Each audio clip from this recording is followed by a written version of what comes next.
Selamat pagi, saudaraku.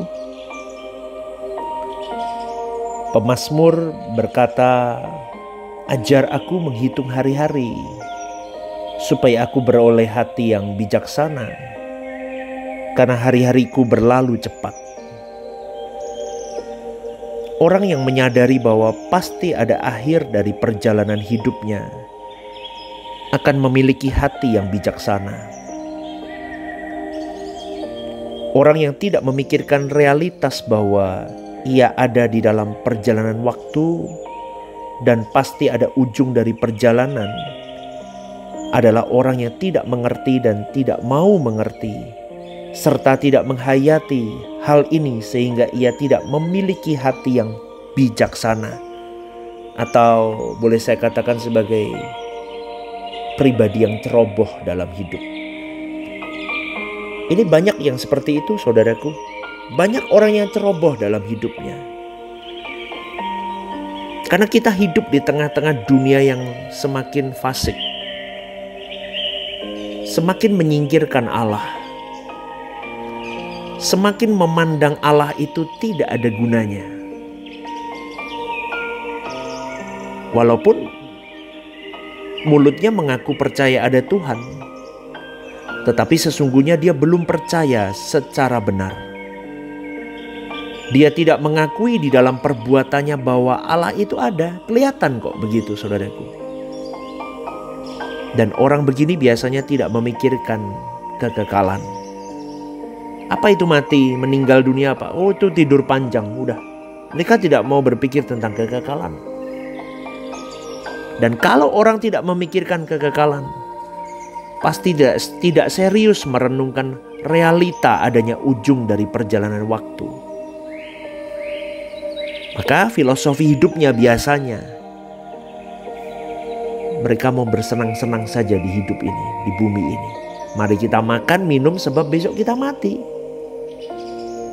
Mereka umbar semua kesenangan mereka. Mereka berkata nanti gak ada waktu lagi. Mari kita menggoreskan, menorehkan di dalam hati kita bahwa kita ada di dalam perjalanan waktu yang ada ujungnya, yang pasti kita akan menutup mata.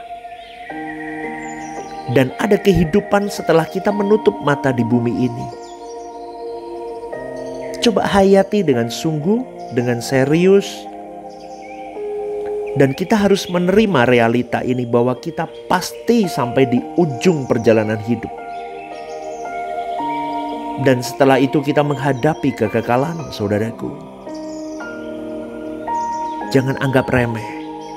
Sekali lagi dengan kasih saya mengingatkan siapapun yang mendengar renungan The Message pagi hari ini. Jangan anggap remeh, saudaraku. Kita kalau berbicara tentang langit baru, bumi baru, jadikan itu sebagai acuan untuk engkau semangat. Aku harus mencapai tempat itu. Mungkin orang di sekitarmu, sahabat-sahabatmu, dunia mengolok-olok kita ketika kita memimpikan itu semua. Tapi tidak masalah, saudaraku. Kita tetap berada di track yang benar. Kita sedang menghayati realita kefanaan hidup. Coba lihat hidupmu dan hidupku. Kita semakin menua, saudaraku. Kita tidak bisa memberhentikan waktu. Kita tidak bisa mengulang waktu. Yang ada kita bagaimana memanfaatkan waktu yang tersisa. Ini realita hidup. Ini realita hidup, saudaraku. Dan realita kekekalan nanti di balik kubur kita harus persiapkan dari sekarang.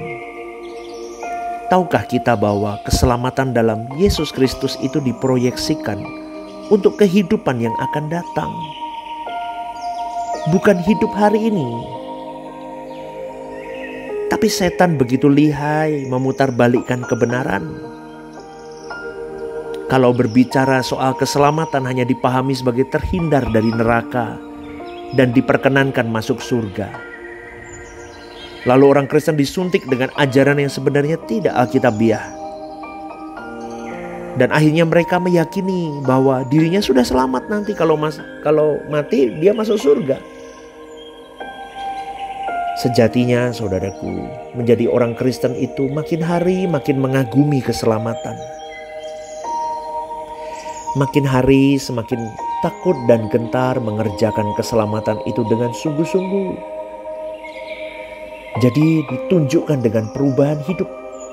Dari dulu yang percaya Yesus Tuhan dan Juru Selamat, yakin kalau mati masuk surga, lalu menjalani hidup seperti hidup yang mau tidak mau, yang dijalani oleh orang yang bukan umat pilihan, itu tidak bisa. Maka engkau mau tidak mau harus menghidupi hidup seperti Yesus. Karena di dalam keselamatan itu ada pengalaman, intimacy, encounter with God, mengalami perubahan hidup. Bagaimana Roh Kudus menuntun hidupmu dan hidupku, dan kita bisa menghayati perubahan dari manusia berdosa dengan karakter dosa menjadi orang yang berkarakter ilahi, berkodrat ilahi, agung karakternya. Allah ajarkan kepada engkau dan saya melalui Roh Kudus, melalui pengalaman hidup, dinamika hidup seseorang yang dipimpin Roh Kudus, kekristenan yang benar akan terwujud, akan terajut. Ya seperti itu. Dan itu harta kita, saudaraku. Jadi kalau Tuhan berkata kumpulkan harta di surga, artinya akumulasikan semuanya itu. Tumpuk semuanya itu.